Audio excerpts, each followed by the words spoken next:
Hi guys! Good morning! Welcome na naman dito sa aking panibagong vlog. And for today's video, mahihirapan tayong gumalaw dahil nga wala kaming tubig. Oh my God! Kasi nga nasira daw yung motor para sa water supply ng aming community. May mga updates naman pero hindi pa rin kami makahintay. Kasi nga water is life. At dumating na nga kami sa punto na yung mineral na lang yung panghugas namin at saka pang CR namin. Okay, move on. Wala tayong karapatan magreklamo kasi mas maraming naghihirap ngayon kaysa pinoproblema ko naman yung tubig. Anyway, gagawa tayo ng breakfast. Actually brunch na ito. Breakfast at saka lunch. Ayan, para makatipid naman tayo, te. Charot lang. Actually, kay Habi itong pagkain, no? Pero pag may sobra, ako na lang kakain. Pero ngayon, hindi ko bet mag-sandwich kasi nga, bet ko ngayon mag-scrambled egg. Pero bago ako magluto ng scrambled egg, lalabas muna ako dito sa labas. Tingnan mo na yung mga tanim ni Mama, oh. Buhay na talaga yung alugbati niya. Pwede na siyang magulay anytime. Thank you, Mother Earth. At buti na lang talaga meron pa kaming tubig ulan dito sa baril namin. Pero naghihingalo yan guys. Mga 1/8 na lang yan. Tuloy ang laban, Japan. Wala mo nang magsi-CR ngayon for today's video. Hoy! Kakayanin kaya yan. Ilima kami sa bahay. But anyway, move on. Magluluto na tayo ng scrambled egg kasi ito yung gusto kong ulamin ngayon.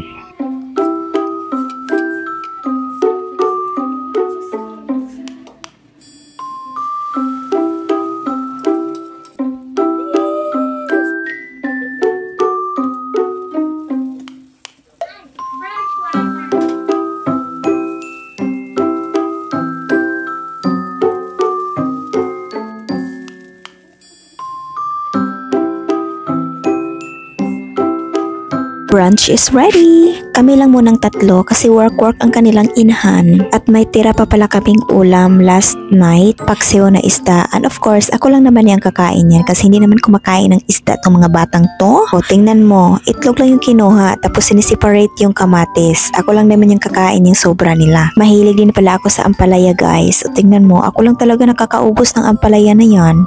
Nabili ko lang siya sa supermarket. Actually, masarap siya. Minsan lang din kami nagkasabay ng lunch ng mga bata kasi half day naman yung klase nila tapos nagbabaon na sila. Minsan din hindi na sila kumakain ng lunch, diretso na sila tulog. After namin kumain, umalis lang muna kami saglit ni Habi kasi mag-iigib kami ng tubig. Mag-iigib! Bitaw magpapalaundry na rin ako sa comforter namin. Dito kami usually nagpapalaundry kasi yung comforter namin malaki siya, hindi siya kasya sa washing machine. At pag-iipunan pa natin para makabili tayo ng malaking washing machine para hindi na tayo magpapalaundry. At unfortunately, itong laundry shop na to, kasama sila sa mga nawalan ng tubig. Sabi niya, pagkukuha daw namin yung comforter namin after 3 days pa dahil ipapasa pa nila doon sa kabilang branch nila. Sabi ko naman, no problem. At nandito na nga kami sa refilling station sa may Catalonan Grande ito kasi doon sa suki namin, for sure wala din silang tubig kasi or baka naubusan. Open naman sila pero wala namang nakadisplay ng mga galon.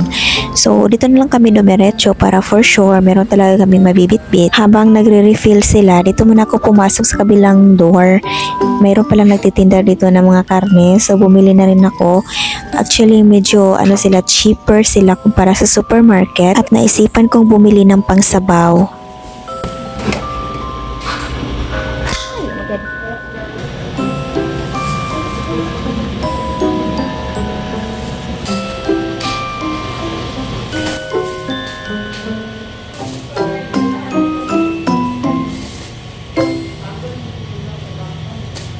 Slow cooker good. Ang magluto sa iya bayang fats. Buto ma or Hey, princess. So ayan. yung anak ma? Dili pamangkin. 318. Ay, nagkilo siya hapit.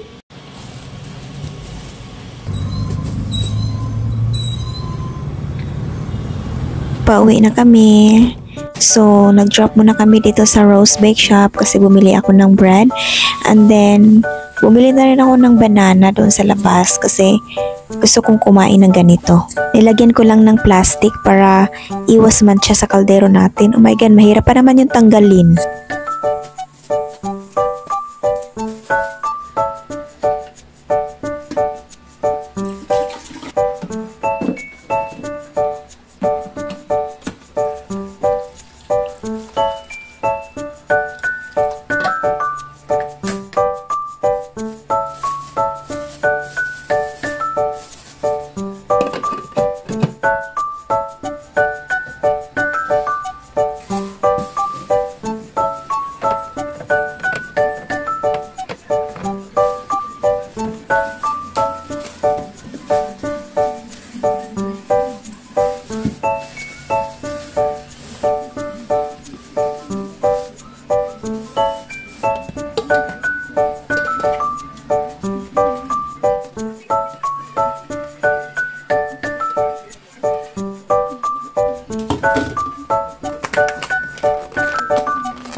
Hindi na pala ako magluluto ng hapunan guys kasi bumili na ako ng take-out order dito sa kapitbahay namin. Mayaman sila sa tubig guys kaya nakakaluto pa rin sila kasi nga meron silang malaking tangke sana all.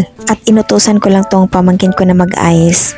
Syempre diba gusto pa rin natin yung may ice kasi minsan bumili kami ng soft drink so mas mainam talaga na merong ice. Lalo na sa panahon ngayon, oh my god, iba na talaga yung init. Hindi na sapat yung nasa dispenser na cold. Opo, kahit gabi na nagkakape pa rin ako, merienda yarn. Ito yung favorite ko na partner sa kape. O diba, lakas maka-childhood. Habang nagkakape ako, of course, ipa-follow up natin yung order natin kung anong oras darating. Kasi gutom na rin yung mga kasama ko dito. Saging pa more.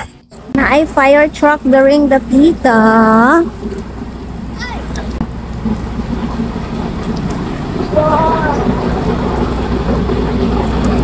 Mika!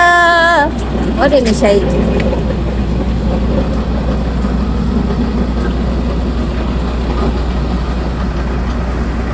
Nagkabo may direct tubig. Pero nagkakabo kay... Nasa lang gusto rin ako. Wala ni... Ay, upat din lang gusta. Wala ako.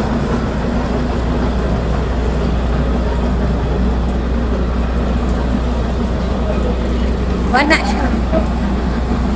To the rescue ang mga person. Kabo pa man! Wala na siya. Karoon pa ko kakita sa itsura sa fire truck. Ako saan? Galon. 4 man me. Kay 4 kami guys. Wala kaming galon. Pwede ba? Balik.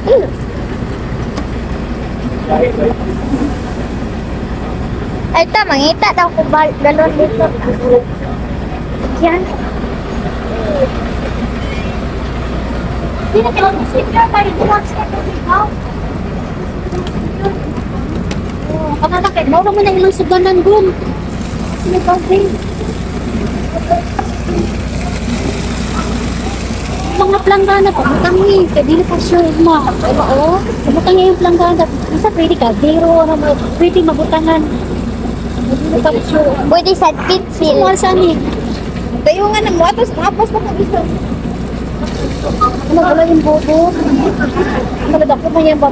Sorry kaya, senior na wala natin sila pangugas plato pa. Tabangan na lang na ako. Uy, po kasi senior. Doson ako dito, doson. Wala na nakagsabon. Nakagsabon. Right! Sara na among balde. Oh my God. Last na lang. Ay, balik pa na sila. Balik pa mo? Second batch. Balik pa daw sila. Isa na ko. Pero Okay. Let's go.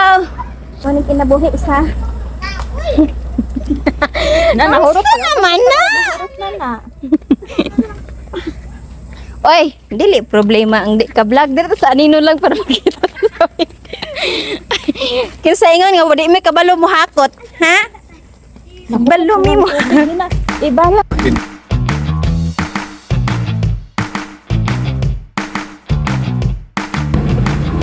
Apple pie Okay. and an ice cream, vanilla ice cream, Hot water caramel. Caramel. caramel. You want? Okay. Ayan, nagpa-ice cream kami agad dahil nakakuha na kami ng free water. Thank you so much pala sa Catalonan Brandy team. Kahit naubos naman yung laman talaga ng isang fire truck, sa dami ba naman namin, di ba? Hopefully hindi na ito mauulit kasi ayoko nang ma-stress. Tara, ice cream. Thank you for watching. Bye-bye. That's all for today.